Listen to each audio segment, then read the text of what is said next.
Yeah. Thank you, Emma and Monica, for inviting me to say a few words at the outset. Good morning, good afternoon, and good evening, depending upon wherever you are located. Um, Today, we are going to have Faculty Research Cafe led by Monica and Emma. Um, our Faculty of Arts and Education is quite active in research, and this research cafe was developed as part of the faculty research project Beyond 2021. We had a few areas of focus. One was growing the HDR students. The second one was developing research groups. The third one was mentoring and also bringing the colleagues from different disciplines together. We have met several times earlier, and one of the very significant outcome of this is developing faculty's research narrative, which is attempting to capture all colleagues' research interest and faculty's research focus. All this was done under the able leadership of Professor Philip Hyder, who is our acting subdean for research, but unfortunately he is not able to be here, and he has asked me to fill in. While conveying his apologies, I just thought of mentioning this, our faculty's research focus. And before we start, I also would like to acknowledge the traditional owners and custodians of the land on which we are all located in different places in different parts of the world. Particularly, our Charles State University is located on the lands of Virdajuri, Gangawal, Gandangara, and Birupai. Um, First Nations people, and I would like to pay respect to all First Nations people and their elders, past, present, and future. With this, I think I will invite Monica and Emma to begin the session, and they are going to speak about cooperative inquiry. Thank you. Thank you. Thank you so much, Manohar. That was Professor Manohar Pawar, the Professor of Social Work in the School of Humanities and Social Sciences at Charles Sturt University, introducing us.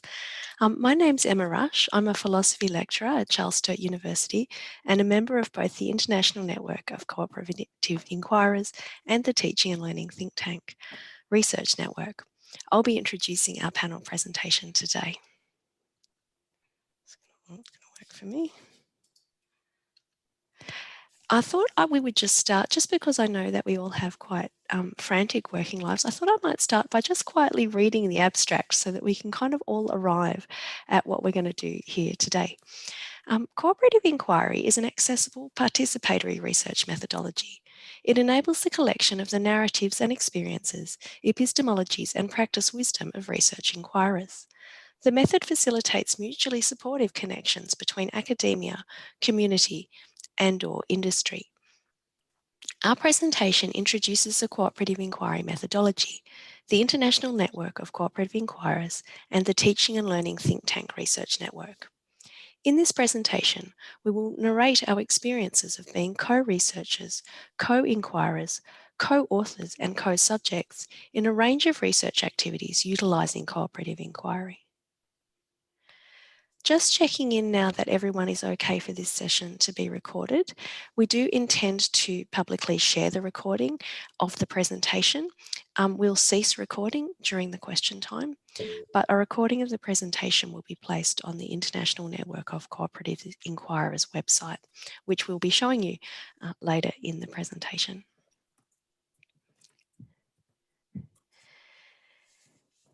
So it actually gives me a huge pleasure to indicate the group of colleagues who will be presenting today. Personally, I find each one of the people who are speaking today absolutely inspiring, and I really hope that you will too. Each presenter is going to introduce themselves as they commence their own presentation, and there are full presenter details on a slide at the end. Just reminding all of the presenters, I'm going to be driving the slides today, so please just say next slide when you're ready for me to move the slides forward. I'll also give you a 1-minute warning ting at the end of your, or near 1 minute from the end of your allocated time. Now, we've got 5 parts. Although we read the abstract, what's actually going to happen is that the presentation will break into 5 parts. In the first part, we're going to introduce cooperative inquiry. Actually, it'll be Monica doing that because I've been a bit sick and my voice is still a little bit shaky. So I'll pass to her in a minute to introduce the method of cooperative inquiry. Then we're going to pass to a group of colleagues who will be presenting on behalf of the Teaching and Learning ThinkTank Research Network about the work being done there. So Linnell Osborne is going to give an overview, and Katrina Gersbach and Manaha Pawar will speak about their experiences as participants in that research network. We're then going to move to the international network of cooperative inquirers and the associated projects. So we'll be hearing from Monica will be talking a little there, then Erica will talk about sort of the overall picture of InSync. Then we'll pass to Carmel and Joanne, who will talk about their experiences as participants. And finally, we're going to look at a featured project. In this case, it's a student-led project, which was kind of conducted through the cooperative inquiry method. And we had hoped to have Nicola Ivory here to present that, but she unfortunately is unable to be here and Monica will present on her behalf. I think it's quite a good project for us to choose to present because one of the things we hope to do with this panel presentation is to get you to think about whether cooperative inquiry might be useful for your own research and also for the research of your students, because it's quite an accessible research method and a good one for students to start with, as we'll see when Monica talks about the student-led project. Finally, we're going to have questions and answers. As I said, that won't be recorded. Carmel will be chairing that part of the session.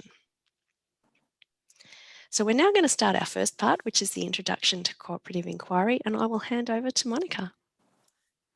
Thanks, Emma. So hello, everyone. My name is Monica Short, and I'm one of the lecturers and social science researchers at Charles Sturt University.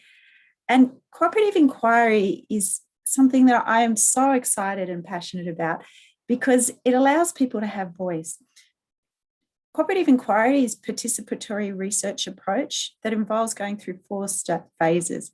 So phase 1, you establish the focus area and the research team. And this is where we have a lot of fun throwing around ideas and trying to think about what are we going to do and how we actually are going to do it. So we develop our key ideas. We then cycle into phase 2, where we discuss and reflect on the focus area and begin to collect resources.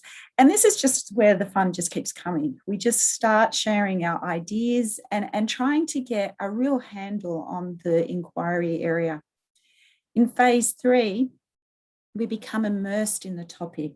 And for me personally, this is the most exciting stage of the whole cooperative inquiry process, because this is where people really embrace the research and we really start to grow together our understanding of what's going on and what we're actually exploring. We then rotate into phase 4, where we reflect on the actions and refine the focus area. And in phase 4, it's about sharing publicly what we have developed. And so cooperative inquiry is a circular process. You keep rotating through phases 1 to 4 until you actually have a grounded research project and an output that you can share with others. Next slide, please, Emma.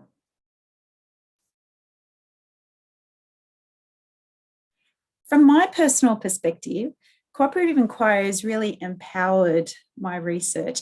And I'd just like to start by saying thank you to Dr. John Healy, because he's the person who actually introduced me to cooperative inquiry. It might have been about maybe 8 years ago now, I can't quite remember. we were doing a research project together with Cass Hearn. We were wondering about how we were going to approach it. And I remember sitting in a cafe and John coming running to the cafe going, I've got it, I've got it. And he said, it's cooperative inquiry. And I was thrilled, and I have been hooked ever since with this particular methodology. It's not the only methodology to do research, but I find for social science research, it is quite a powerful approach. And the reasons why is it's participatory approach. Everybody gets to participate. Everybody's work is good enough. Everybody is respected and valued in the process. It's egalitarian. Everybody has an equal opportunity to share what they're thinking and to be able to grow together. And it's not this idea that I'm the expert and you're the person being observed. Rather, it's we're here together, joining together to understand something. And that means that there's power sharing, and it's very, very consistent with the virtue ethics of an approach where you want to be respectful and have a deep understanding and giving dignity to others. Next slide, please, Emma. And so a whole group of us have been working over many years to try and think about cooperative inquiry and to really think about it in terms of a series of principles and what sort of principles uphold cooperative inquiry. And I really need to thank the 70, well, it's actually more than 70. I was trying to do a quick maths add up, but the fellow inquirers over the last lot of years who've really allowed me to be involved and included in their research. And together we've really wondered about these things. So some of the key features, just quickly, is it allows us to co-investigate, to wonder about something together, to collaborate, to write with people rather than about people, to co-author. Everybody has the ability to be an author in this process. To cooperate, the idea of coming together. Often we use technology to achieve this, but to come together and cooperate together to produce a quality output. To bring clarity to chaos. We often are working in complex areas where we wonder about things, and do they have to happen that way? Can we do them differently? Can we bring any clarity in? Can we ask a research question and do things differently? And from that, it allows us to translate what we're thinking and to create theory. We're translating our practice wisdom and research wisdom and policy wisdom into a publicly accessible understanding of a particular situation. Next slide, please, Emma. And just while Emma's turning that over again, I just want to thank all the people that I've had the absolute privilege of working in partnership with for all the research projects. It's just such an honour to work with amazing people. Now, a question we get asked a lot about cooperative inquiry is about ethics. How does ethics work when you're doing inquiry?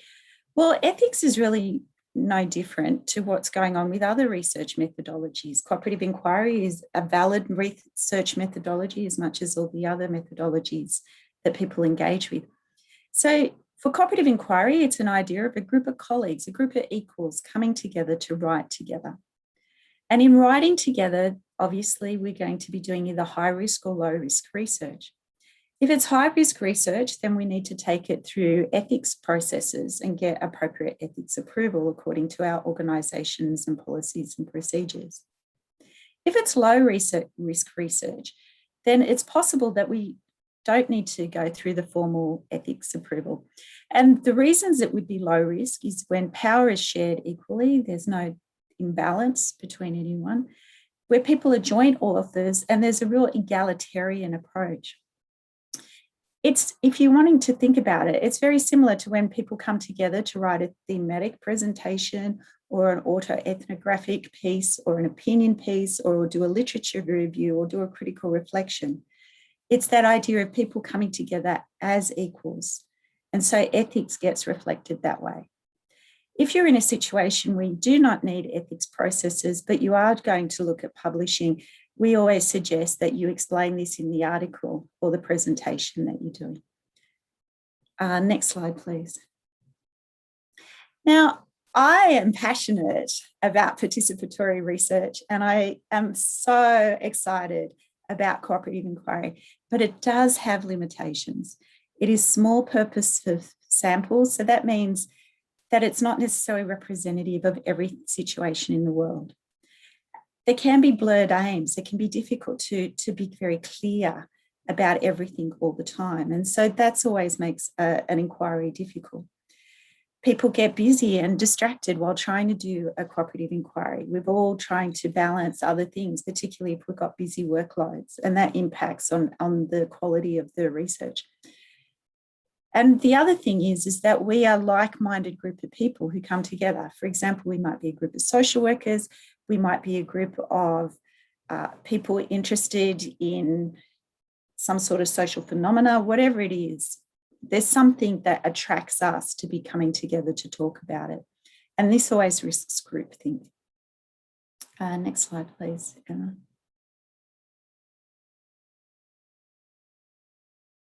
So on that note, I think I'm handing over to Nell now.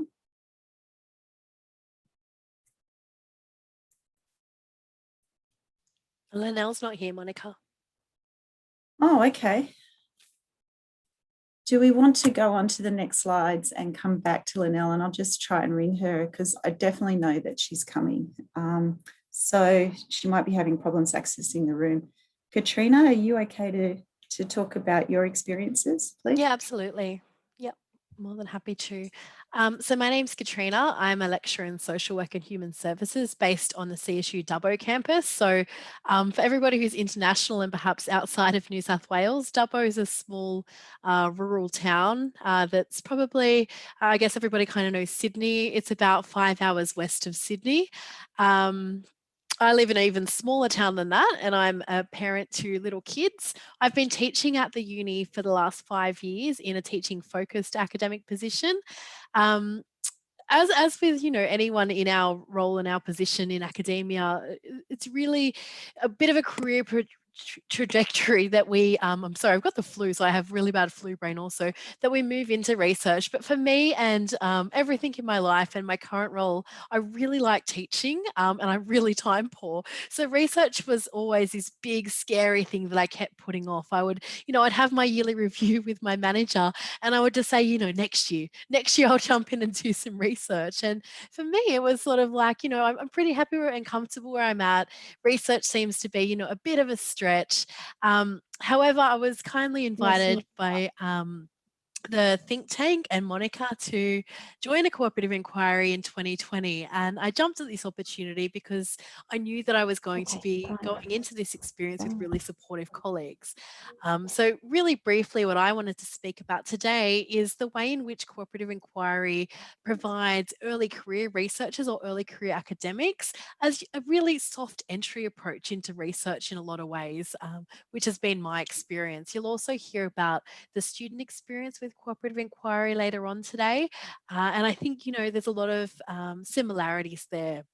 So one of the main things that I found as detailed here is that inherent within this model, Monica spoke about how we all come in as equals and we all come in as, you know, on the same level in the research. And that's something in my experience that's a little bit different to perhaps other research methodologies or other research teams, where from, you know, what I can see, there's often quite a bit of competition, a little bit of a hierarchy.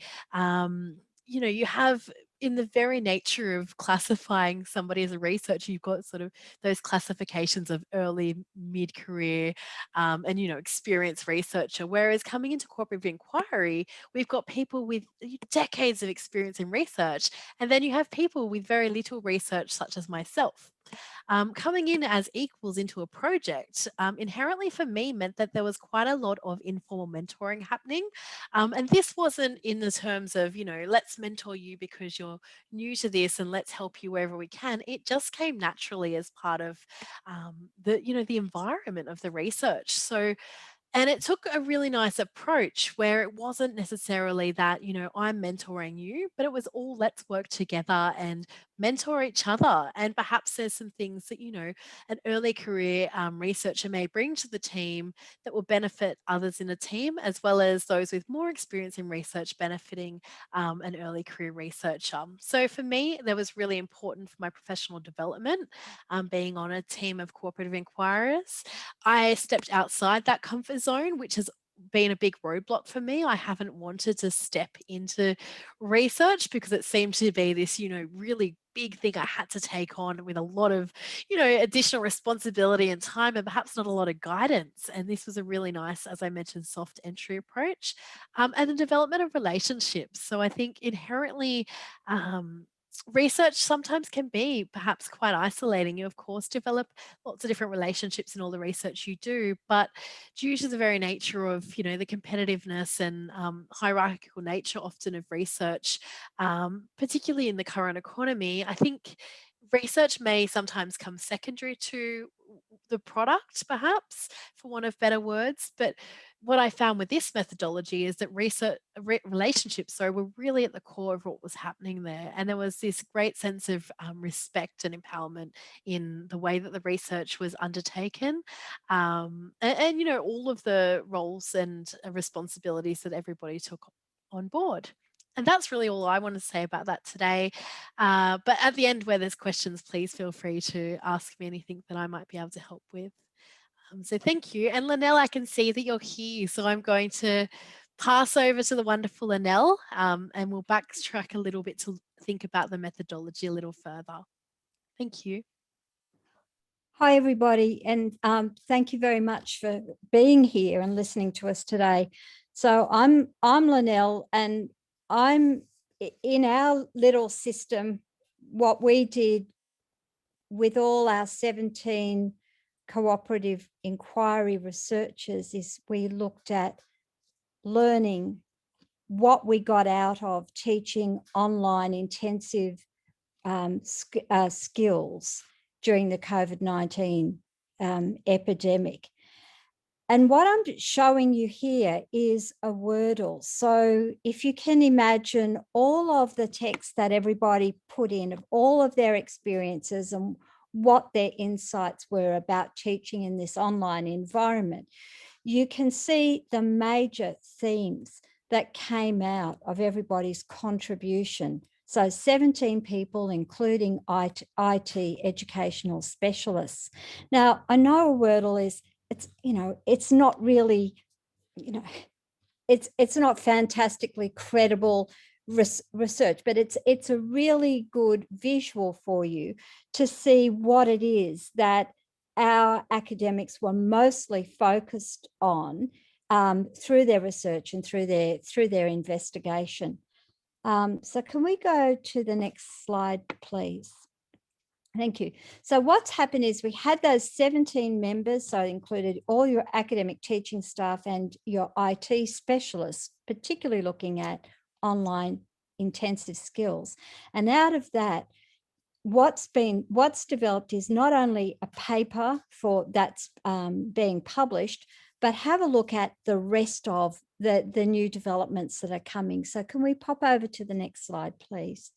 What we've got is groups of, they're basically starting to set up cooperative inquiries and communities of practice in research around all sorts of wonderful themes like Black Lives Matter, the GOGIes, meaning pedagogy, andragogy, and heutagogy. So looking at the ways in which we learn and we teach in higher degree and professional learning, and the technological affordances that IT brings us. So that's why we've got yet another group which are looking at particular digital technologies for skills-based learning. And the next group, the next slide, please. Here's some more. That's Katrina's heading up a group about the power of kindness in pedagogy, because that was one of the themes that came out of the original research. Anti-othering in co-education, that's come out as a theme. And particularly then with we found that people were very interested in how we've indigenized some of our social work and social welfare courses. And that's yet another area of research and practice. So doing this exercise together has changed the research culture. It's certainly supported each other, and it's made a whole lot of new research projects flourish. So on to the next slide, please.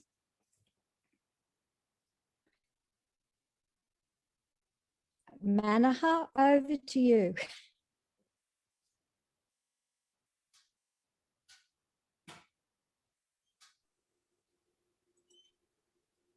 Yeah, thank you, Lionel, for presenting our intensives learning and teaching and how cooperative inquiry evolved.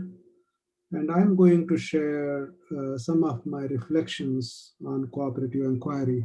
I hope this time you are able to hear me properly. I embraced cooperative inquiry in a very unplanned way.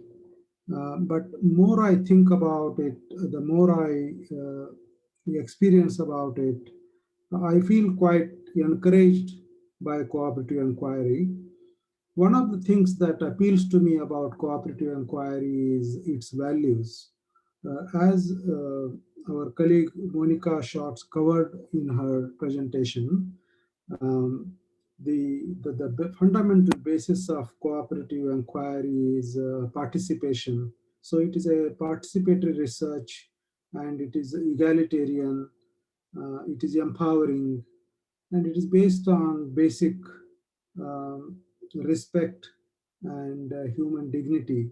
Now, these are the fundamental bases which appeal to me about the cooperative inquiry.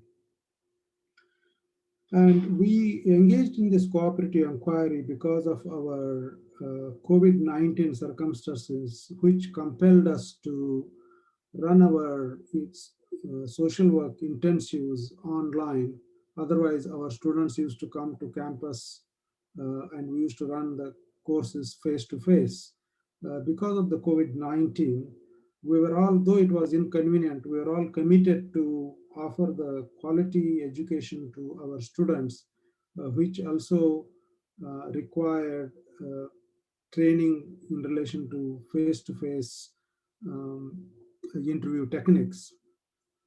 So naturally, we serendipitously, we evolved into a cooperative inquiry group, and we have been reflecting on our learning and teaching, and that is very interesting for me because it has brought us together as a group, and we have been working, and either Monica and Lynn will present to you a range of themes which we have identified to do research by using the cooperative inquiry method. So my second point is that out of these circumstances, what I feel is that the trust in the group has naturally grown, and we all have taken responsibility, and we are all trustful to each other. Again, this is of great appeal about cooperative inquiry. And naturally, cooperative inquiry also helps to build teams, and team building is very important here, because unlike in other disciplines, sometimes in social sciences as well as natural sciences, researchers can be a solo researchers and they get into their own cell and start doing research. But in cooperative inquiry, it is a teamwork, and this helps me to think that in society, many big problems are not solved by individuals. In science or in other projects, a group of colleagues come together and they try to tackle the problem or solve the problem as a team, not as an individual. And the cooperative inquiry has got that potential of colleagues coming together and together trying to understand and solve the problem. My fourth point is about the facilitator. While cooperative inquiry is has a lot of merits, and it also has some weaknesses. But cooperative inquiry requires a facilitator. And in our team, Monica and Linal have really facilitated us, brought us together, made us think, stimulated our thinking. So the role of the facilitator is very important here, because they are the one who create opportunities, and selflessly they say that, look, this is what you can do, or this is what you can share, or this is the project you can lead. So that kind of selfless facilitator also is needed. And in the cooperative inquiry, that occurs, that the selfless facilitators who create opportunities for others to think, share, and write. And that is a great feature of cooperative inquiry. The last one is that cooperative inquiry also raises certain questions from the epistemological point of view. And so in that way, it is an evolving research method. It has a lot of potential, but we are here to also understand those questions and try to resolve them. In some respects, I feel that cooperative inquiry has the potential of paradigm shift, in Thomas Kuhn's words, that when we are not able to address certain problems, the old theories cannot explain, but through the cooperative inquiry, we can shift the paradigm and try to explain and resolve the problems. So these are my few thoughts and reflection on cooperative sharing. Thank you. Next, please, Emma.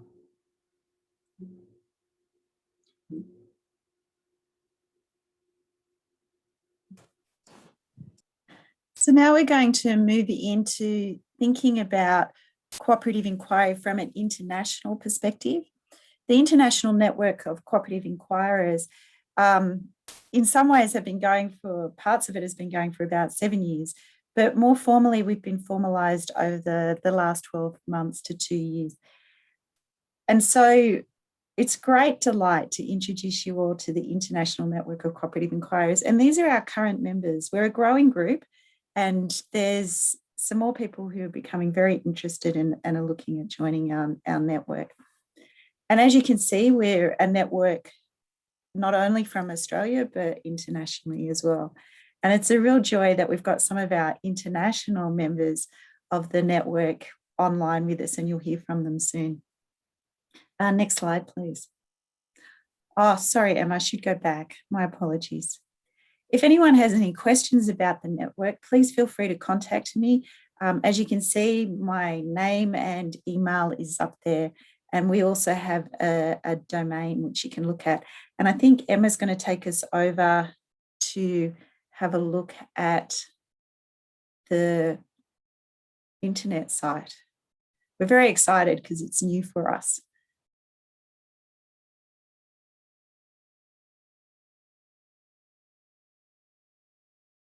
And while we're going over, I just want to acknowledge the wonderful work of Nicola Ivory in helping us get this website up and running.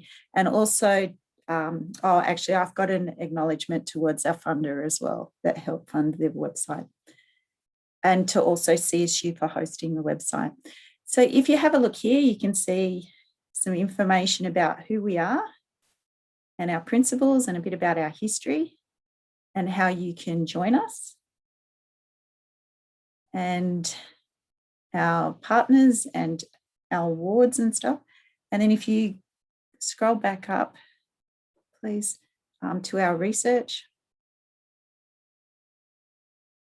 In here, you can get ideas about what we're currently doing and past research, presentations, PowerPoints. And if you want to message us as well, you're very welcome to send a message that comes over to my email. These are our collaborators. And it's just wonderful to work with people. You've already seen the list of this, the people here. Just absolutely inspiring people to be part of the team with. And then if you're curious about what is cooperative inquiry, we've got some more information on the website, including a handout and some ideas of where you can go to read about it, particularly by the pioneers. Heron and Reason did amazing work bringing the whole ideas and understanding of cooperative inquiry together. And they're very, wonderful thinkers, wonderful thinkers. So it's worth reading some of their literature if you're interested in knowing more. And then under that is a list of completed cooperative inquirers. So for example, Rowena Duncombe, who's online, her book chapters there, other articles are all there. And then if we go back up, we've also had a student-led project, and I'm going to talk a bit more about that in a minute as well. And that's got information there about future student-led projects, which we're very excited about. Okay, thank you, Emma. I'll now hand over to Erica. Hi, while we're getting the slides back up, I'll introduce myself. So I'm Dr. Erica Russ. I'm a Senior Lecturer and Director of Field Education at Southern Cross University. And as you can see from the list of people involved, whilst cooperative inquiry started in a small way with different groups of people, it's grown to an international network with people from academic backgrounds, from industry backgrounds. We've had students involved, etc. So it's quite wide ranging, and as has been said before, it's very inclusive. So how did the International Cooperative Inquiry Network develop? It started, I was introduced to cooperative inquiry by Monica back in about 2017 when the New South Wales Field Education Group was looking for some options to explore some issues around field education. Monica suggested this and we did a workshop which was then recorded and used as a training tool for many new inquiries that joined us as we went. As inquiries progressed and new inquiries were developed, the network grew and the numbers of inquiries that people were interested in grew. And last year, as part of an inquiry process looking at field education internationally with international partners, I guess the idea was born that we should actually develop this more formally into a network and really promote the benefits and the values of cooperative inquiry. And so developing from a small groups of people doing different inquiries, coming together, doing some of the inquiries have included a larger group of people. Some inquiries, include sort of 20 people, and then building into this network, which is really diverse and brings really wonderful depth and breadth of experience across a range of fields. So whilst we've probably been predominantly social work, a range of other social scientists, etc., have been involved in this process, and it's been open to a broader group of people and has attracted attention from other people who would like to get involved. Now, some of the things that for me are really important about cooperative inquiry, as Manaha had suggested, the values are really important. So it really is a process-based research. It's inclusive, so it's relational in what it how it approaches things. It is collaborative, and it's truly collaborative in the way it works. It deals with complexity really well, and part of that complexity is issues of power and ethics, and that doing with rather than doing to, sharing, building people's I guess confidence. So some people who had never been involved in research before, and I think going back to the previous slides and commentary around including people who weren't particularly confident about research, but who've then become very engaged in research and have actually written and published. So it's a really strengths-based, inclusive process that is very supportive just in its nature. One of the supportive elements that were really helpful were looking at the last inquiry, the most recent inquiry that I've been involved in, commencing during the bushfire period and operating through COVID, and people in different phases of crisis were able to engage and find not only that they are still able to engage in a research process, but find that the process and the group being supportive through that process and being able to capture and examine some of the complexities of those issues. The other thing is around complexity. It isn't about pure research, it's about practice-based research, it's about applied research. So it is actually drawing on professional wisdom and building practice-based evidence and turning that into theory. So as an international group, it shares internationally across disciplines, engage with industry, and looks at developing alternative perspectives and alternative frameworks. And some of the work that we've done has actually quite challenged sort of predominant views, I guess, and looking at alternatives. And some of the alternatives that the groups I've been involved in is looking at new and innovative approaches to field education, looking at how we operate across distance, including online technologies, and how we actually provide valuable, legitimate experiences in an online environment, rather than thinking of those as a second best approach to teaching. But where's the quality and value, and how do we sustain those? So that building confidence, a natural mentoring process, naturally supportive and relational in how we do things, and really cognizant of the power and ensuring that we are sharing power, and being involved in one of the student-led programs. That was a constant conversation about where does the power sit. It was student-led, and we were able to ensure that that occurred through the process. Okay, I'm going to hand back to Monica. Okay. Sorry, no, I'm not. I'm more to go. As I said, the International Network of Cooperative Inquirers, we do have, as I said, colleagues from industry and academia investigating that intersection between practice and academic knowledge and understanding, bringing the theory and building workplace learning, for example, and understanding of the practice and what's happening in industry, as well as the understanding of academic rigour and the process of theory that's informing that. It is collaborative, both in the research process and in the writing process. And people can engage at various levels. They contribute what they can, they contribute where they're comfortable, but people are supported and encouraged to engage across the process. And everybody has been able to contribute and bring some amazing quality and richness to the research process. We regularly agree on a field of investigation, and it depends on what the project is as to how long that takes. But I've been involved in 3 inquiries to date, and we're currently discussing the next round of inquiries. And as the group's growing, there may be multiple inquiries running concurrently. So connectivity, innovations, we've all experienced that, and we look to provide solutions to overcome the complexities in the field that has resulted in us producing publications that have been acknowledged as adding value to the current body of knowledge. Okay, now I'm handing to Monica.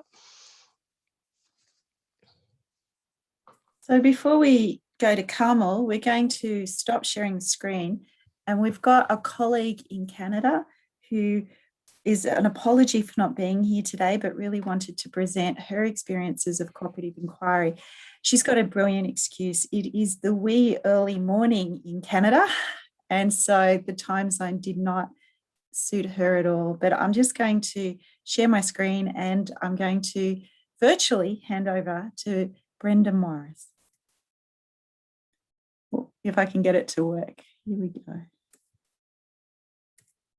Can people just indicate in the chat box if you can hear Brenda okay, please?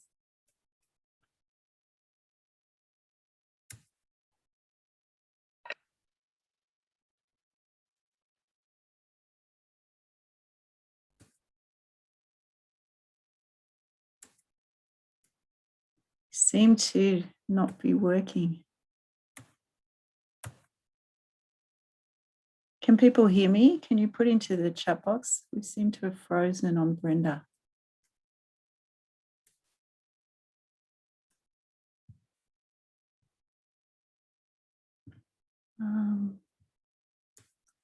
Try one more time.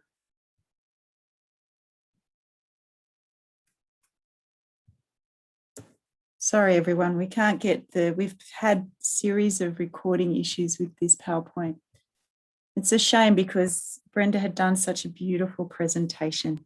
I'm going to take the presentation back to Emma for her to slide share, and we're going to be handing over to Carmel now.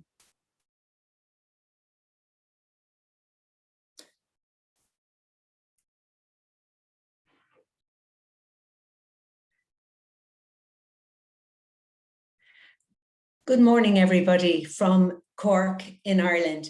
It's in the really southern point of Ireland, and it's about 7:15 in the morning. And I'm looking brighter than I normally would this early in the morning. It's really a real privilege for me to be involved in this international research cafe. Myself and my colleague Joanne, who will come after me, will talk about our experiences of being involved. I'm going to do a little bit like what Katrina did earlier. I'm going to talk about what it was like for me to be invited and to be involved in this international group of cooperative inquirers. I have been a social work educator for over 35 years. I was the director of the Masters of Social Work program for many years. And in the last 2 years, I have been working part-time. So in 2019, when I was invited to engage with a group of international cooperative inquirers, I thought about it and I considered whether or not it was the right time for me to become involved. And because I had time and space, things that are sort of, you know, at a premium when you're a busy academic, I decided, yes, it was the right time for me to become involved because I had time and I had space. I also was hugely motivated by the methodology itself. I have always been interested in methodologies that are participatory and methodologies that are inclusive and that share power. And so knowing the methodology of cooperative inquiry and the work of Heron and Reason, I was always interested in how it might be and how it might feel to be engaged in that kind of methodology. And so I got the opportunity, welcomed the opportunity, and since 2019, I have been engaged with a group of wonderful colleagues, many of whom have presented here this morning.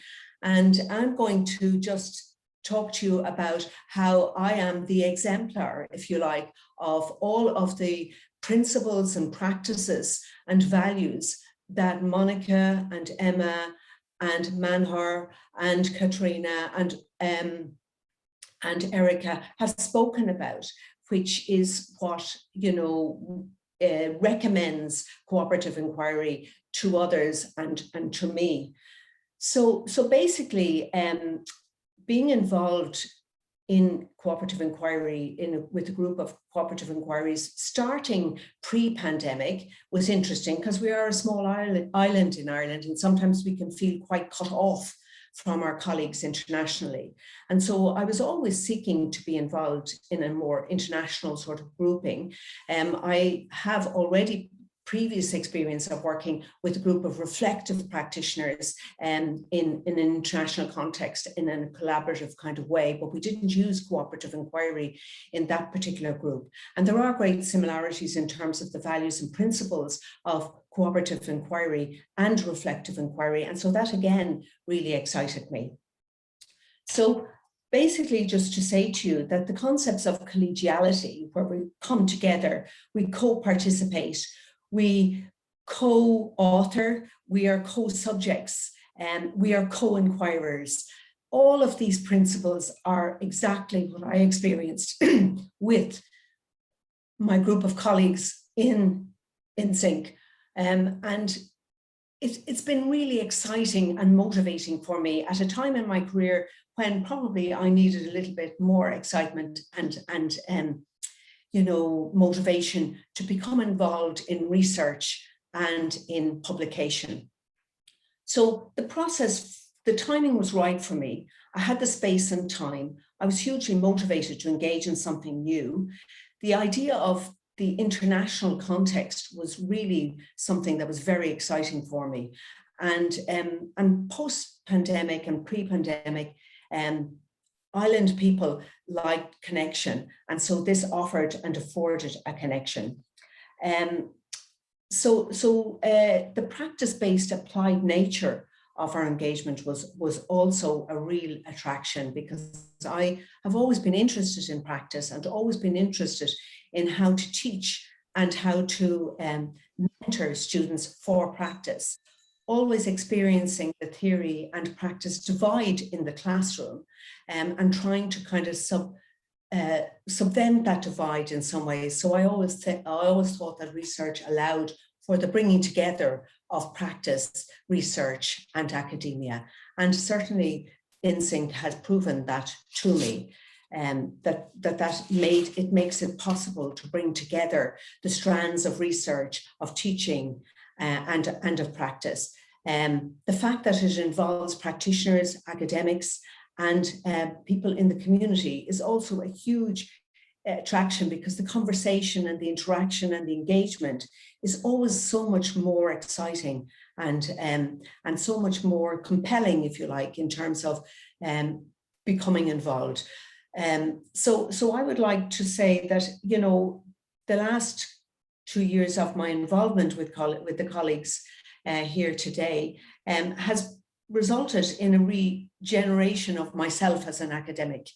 I feel I have become empowered and regenerated by a process of collaboration and participation, which values and respects all people involved, and the voices of everybody, you know, have equal weight. And I find that really, really welcoming in the context of undertaking research, which from my own experience, which may be similar to many people who are maybe here today, as a PhD student myself many years ago, I found myself very isolated and alone with one supervisor. And it is extremely difficult to keep your momentum and energy and alive in a process of 4 or 5 years of undertaking, you know, very intensive research. So cooperative inquiry offers a methodology that is inclusive, engaging, motivating, and it's one that I'm certainly using now with my own research students, and trying to encourage them some elements of the participatory cooperative inquiry methodology, trying to use it in terms of building support networks within research communities, early research students, and also early research academics. So I really cannot sort of say more than just how wonderful it has been for me to be involved with this group of really wonderful colleagues. So I'm going to hand you over now to my own colleague, Joanne Rose, who is going to introduce herself, and she's going to introduce her experience of being involved with InSync. Thank you. Thank you, Carmel. So, hello everyone. My name is Joanne Rose, and I'm Practice Education Coordinator for Social Work Programs at University College Cork. I'm a member of InSync, and I'm currently leading a collaborative national practice teaching initiative in Ireland. Today, I'll be sharing how this methodology helped me transform ideas and reflection into action and outcomes. While actively engaged in our international cooperative inquiry in March 2020, the placement landscape for social work in Ireland changed overnight without warning. Some social work agencies shut their doors to on-site work, and staff began working remotely. Student placements ended immediately, and over the course of the next few months, we at the university engaged in a process of consultation with frontline social work to help us address the resulting impact on student social work placements. Very importantly for me, throughout this process, I remained actively involved with our international cooperative inquiry.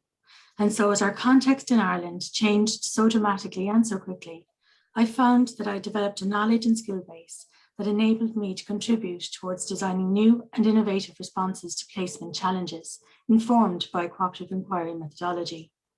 And what I mean by this is that I found our collaboration, principles, reflection, action, and outcomes to be a very familiar and comfortable space, which was and remains important when navigating ongoing crisis and flux.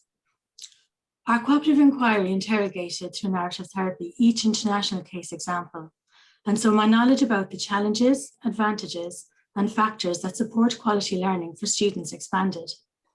Some agencies during the pandemic continued to work as usual, albeit now following stringent public health guidelines such as social distancing, while others adopted a blended approach of working remotely and sometimes on site. International travel for placements abroad was halted also. So how could the university adapt, upskill, and prepare students and support practice teachers for a very different placement landscape, where frontline agencies and staff were adopting new ways of working and providing services to children and families? Ireland, before March 2020, never experienced a context that would require such creativity. As part of our wider team response at UCC, we consulted with our regulatory body, students, frontline social work agencies, and we identified skills, planning, and supports to maintain the quality and integrity of professional social work placements. My colleagues designed and delivered a new online pre-placement preparation module for students, and with colleagues, best practice was shared with practice teachers through a series of online webinars and CPD. I'd maintained communication with an international placement, an Irish community services agency based in Chicago.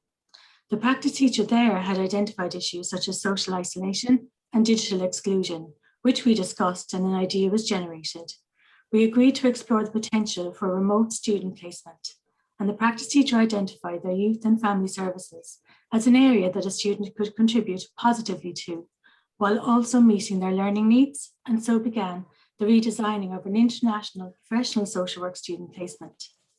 The integrity and quality of learning for this placement was interrogated in a strengths-based way by the practice teacher, the student's tutor, course director, director of practice, and myself, and of course the student feedback, their placement portfolio, the practice teacher's placement report, all evidence their learning and adherence to regulatory standards. So it's essential for me that the cooperative inquiry methodology is outcome and action focused. I need evidence-based practical ideas and solutions to share with my colleagues and with frontline practice that maintains the integrity of the placement and student learning experience and can collaboratively respond to our practice teachers engaged in the delivery of frontline services while they're adapting to new ways of working. And so this enabled placements to continue despite the challenges presented, and it also upskilled our current generation of social work students with new skills that reflects practice on the ground. Most importantly, through collaboration, reflection, and action, the university was able to respond practically to the needs of children and families accessing social work services during this pandemic through the social work placement, as informed by the cooperative inquiry methodology. I'd like to hand you over now to Monica.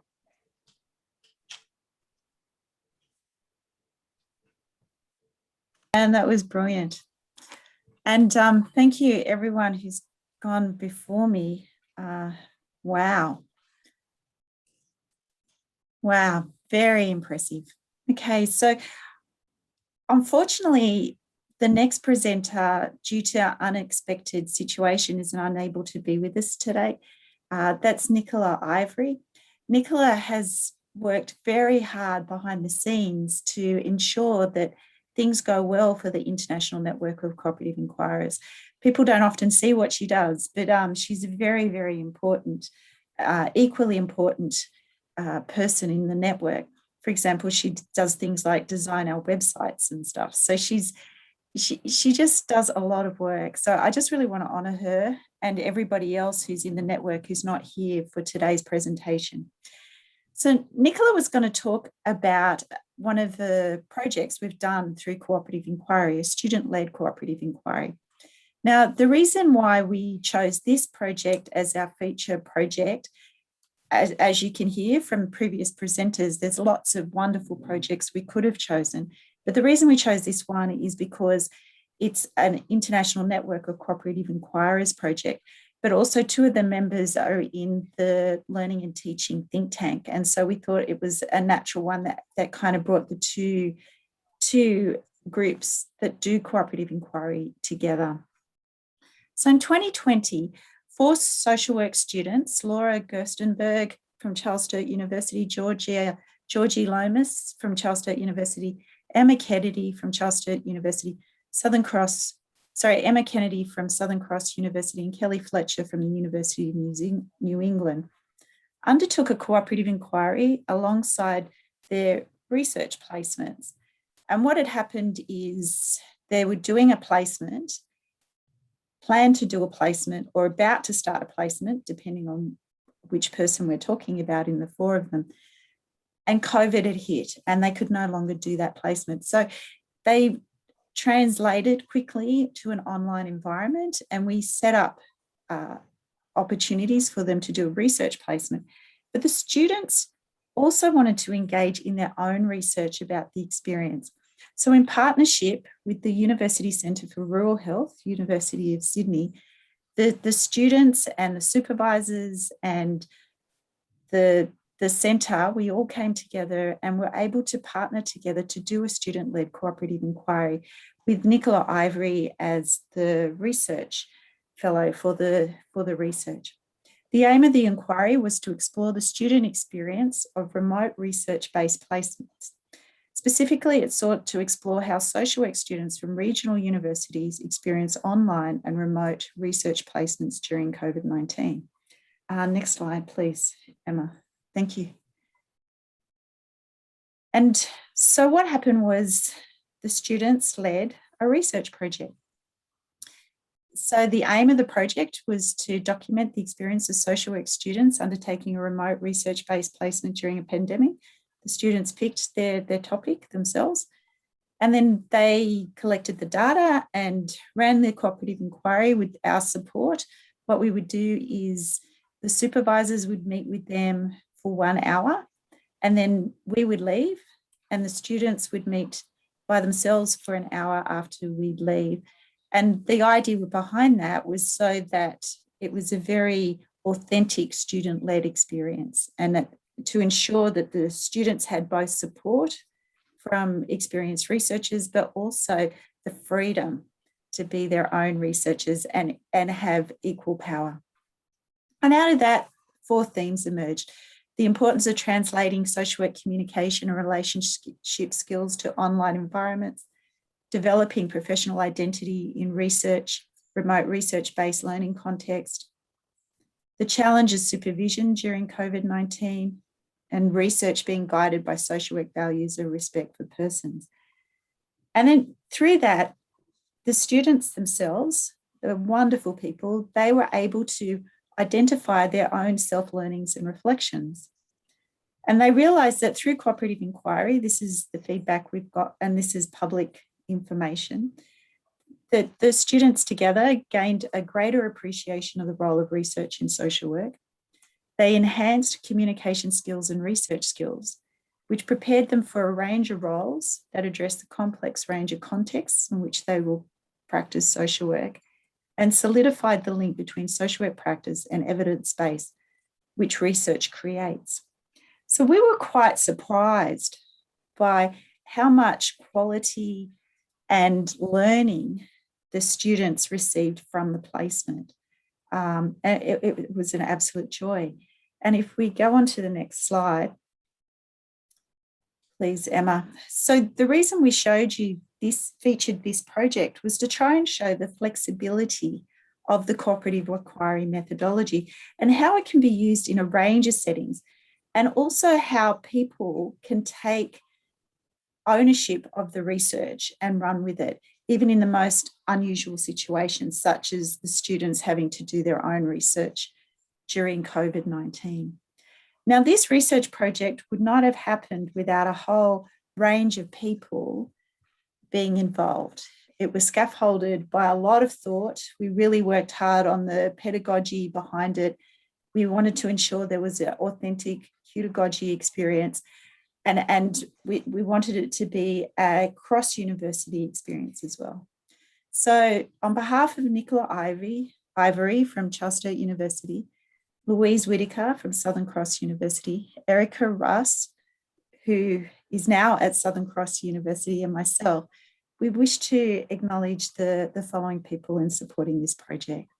We'd like to acknowledge the placement established academics and field education staff from CSU, Southern Cross Uni and UNE.